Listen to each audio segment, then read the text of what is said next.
लोकतंत्र के पर्व का आगाज हो चुका है। चुनाव आयोग की ओर से जो है इलेक्शन की डेट अनाउंस कर दी गई है और सबसे बड़ी बात यह कि इस बार लोकतंत्र के इस पर्व में महिलाओं की जो संख्या है वो पिछले वर्षों से काफ़ी ज़्यादा है।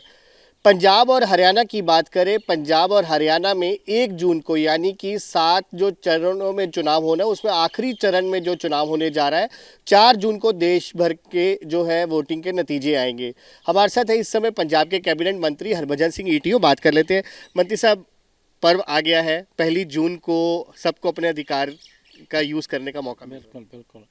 ये जैसे आपने बोला कि 1 जून को हमारी पंजाब की टर्न है। टोटल 7 फेजेस में इलेक्शन होने जा रहा है और ये बहुत बड़ा एक लोकतंत्र का ये फेस्टिवल है पूरे देश में, क्योंकि 96 करोड़ से ज़्यादा लोग वो अपने मत का इस्तेमाल करेंगे।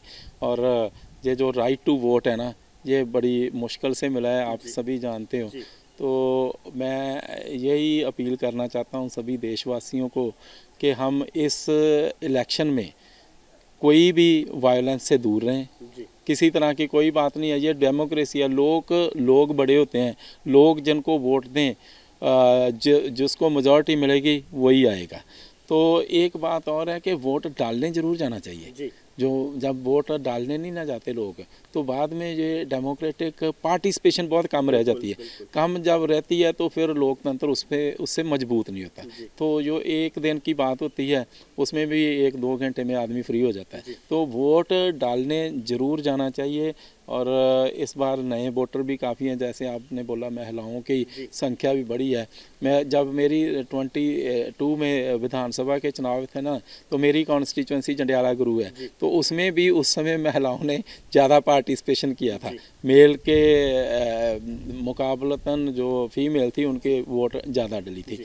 तो ये मैं अपने बहनों को, माताओं को, सभी को यही बोलूँगा कि आप एक बार, जैसे आपकी गिनती बढ़ी है ना, तो इस बार आप वोट डालने भी ज़्यादा तादाद में, ज़्यादा संख्या में जाइएगा। मंत्री साहब, तैयारी शुरू हो गई है। अभी अभी 8 सीटें अनाउंस हुई है, बाकी कब होगी और कैसे अब पूरा कैंपेन शुरू? देखो, हम तो 2 वर्ष से सरदार भगवंत सिंह मान जी की अगुवाई में हम पंजाब में सरकार चला रहे हैं। तो मेरे पास भी 2 बड़े पोर्टफोलियो हैं, पावरकॉम है, PWD है। तो हमने 2 वर्ष में काम किया है, बहुत अच्छी तरह से, दिल से काम किया है। हम चैन से बैठे नहीं। लोगों ने बहुत बड़ा फतवा दिया था तो हमने भी उसी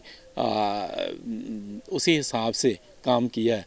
तो हमें बहुत चाव था, बहुत चाह अब भी है काम करने का है। तो हम काम कर रहे हैं। जो 2 वर्ष में हमने काम किया है ना भगवंत मान जी की अगुवाई में, हम वो रिपोर्ट कार्ड हमारे पास तैयार है, हम लेकर लोगों के पास जाएंगे और विकास के नाम पर वोट मांगेंगे। हमने जब चुनाव लड़ा था ना 2022 का, तब भी बोला था कि जब भी नेक्स्ट चुनाव आएगा हम आपको आकर ये बोलेंगे कि यदि हमने काम किया है तो हम आंकड़ों के ऊपर चुनाव। आंकड़े को, हाँ। देखिए ना, ये तो हम दावे से कह सकते हैं कि हमने अच्छे काम किए, हमने गुड गवर्नेंस दी है। तो बाकी जो पार्टियां हैं वो भी अपना रिपोर्ट कार्ड पेश करेंगी, नेचुरली है, वो तो करेंगे। वो 75 साल से पावर में रहे हैं, तो हम ये लोगों को बताएंगे। लोग समझ भी रहे हैं। अब भी हम गांव में जाते हैं तो लोग बोलते हैं कि 75 वर्ष में हमने वो काम नहीं देखे जो भगवंत मान ने ये 2 वर्ष में कर डाले। सो हम लोगों के पास जाएंगे, चुनाव प्रचार भी करेंगे और लोगों को रिक्वेस्ट करेंगे कि हमारी फेवर करो। और एक बात है कि हम इस बार पंजाब में 13-0 करने जा रहे हैं। मेरा यही आखिरी सवाल था। मुख्यमंत्री साहब बार बार ये नारा दे रहे हैं कि पंजाब बनेगा देश में हीरो, पंजाब में होगा 13-0। तो अभी जब चुनाव घोषित हो चुके हैं, पूरी उम्मीद है कि 13-0 से इस बार हमें देखिए, हमें पूरी उम्मीद है। हम ये दावे से बात बोल सकते हैं कि हमने काम किया और पंजाब के लोग बहुत समझदार हैं, ये काम को पसंद करते हैं। ये पहली बार हुआ था पंजाब में भी कि एक पार्टी को, नई पार्टी को 117 में से 92 सीटें दे दी थी। सो ये समझदारी का नतीजा था। लोगों को अब समझ आ चुका है कि कौन काम करने वाला है, किसने काम किए हैं। सो लोग हमें फुल सपोर्ट देंगे। हम इस बार हीरो बनेंगे, 13 लेंगे और 13-0 करेंगे। आम आदमी पार्टी को 13 सीटें पंजाब में से आएंगी। All the very best. Thank you. बिल्कुल ये थे कैबिनेट मंत्री हरभजन सिंह ईटीओ, जो कि बता रहे थे कि पूरी तैयारी के साथ आम आदमी पार्टी जो है चुनावी मैदान में उतरी है। 1 जून को जो है एक चुनाव का पर्व जो आया है, पंजाब के लोगों को अपने जो अधिकार एक मिला है, वोटिंग राइट मिला, उसका इस्तेमाल करने का, जमहूरियत हक जो है वो इस्तेमाल करने का मौका मिलेगा। तो ज़्यादा से ज़्यादा लोगों को बाहर निकलने की इनकी तरफ से भी अपील की गई है। और जिस तरीके से इन्होंने बात की है कि जो इन्होंने 2 साल में इनकी सरकार ने काम किए, उन्हीं कामों को लेकर ये जनता के बीच में जाएगी, अपना रिपोर्ट कार्ड लोगों के बीच में लेकर जाएंगे। और इसी दावे के ऊपर ये बात कर रहे हैं कि पंजाब में इस बार आम आदमी पार्टी 13-0 जो है वो करके दिखाएगी। वीडियो जर्नलिस्ट सचिन अरोड़ा के साथ अंकुश महाजन, न्यूज़ नेशन, चंडीगढ़।